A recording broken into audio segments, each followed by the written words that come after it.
It's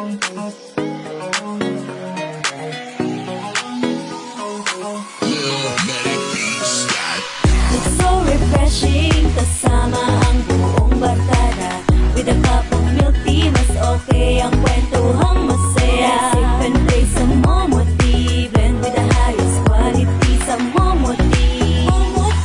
Bonding time will always be. Tara na sa Momo Tea, yayain ang barkada. Tara na't mag-sip and play, isama mo na rin si mama at papa. Dito lang sa Momo Tea, ang kwentuhan ay mapapahaba. Halika na subukan ng Momo Tea, open pa lang sa matanda man o bata. It's so refreshing kasama ang buong barkada. With a cup of milk tea, mas okay ang kwentuhang masaya. Sip and play sa Momo Tea, blend with the highest quality sa Momo Tea. Bonding time will always be. Tara na